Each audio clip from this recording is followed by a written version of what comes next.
Fake అని ఆయన్ని 3 రోజుల పాటు తీసుకెళ్లి చిత్రహింసలు పెట్టి మరి అది హత్య చేశారు, ఎన్కౌంటర్ కాదు, అది హత్య చేయబడ్డారు అని చెప్పడం, ఆ లేఖ విడుదల చేయడం వాళ్ళ ఉనికిని బలంగా చాటుకునే ప్రయత్నమా, వాళ్ళ వ్యూహం ఏమన్నా ఇంకా ఉంది అని అనుకోవాలి? అంటే బేసిక్గా ఇంకా మళ్ళీ కొంతమంది లొంగిపోవడానికి ప్రయత్నిస్తున్నారు కదా, వాళ్ళకి బెదిరించడం, మిమ్మల్ని కూడా వాళ్ళు చంపేస్తారు అని చెప్పేసి. రెండవది ఒక సింపతి క్రియేట్ చేయడం, మేబీ అయ్యి ఉండొచ్చునేమో, మనం చెప్పలేమని. మరి అదే నిజమైతే గనక ఎందుకు వీళ్ళు పిటిషన్లు ఇలా?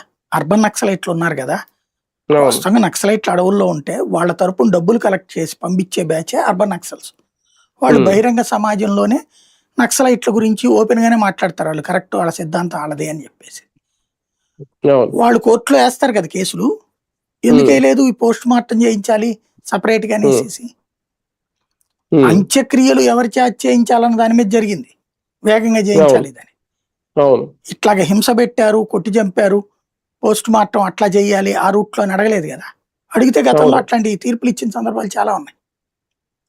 ఇంకోటి ఇతను అంత్యక్రియలు కూడా మూలమూల జరిగిపోయినాయి మారేడుమిల్లి దగ్గర.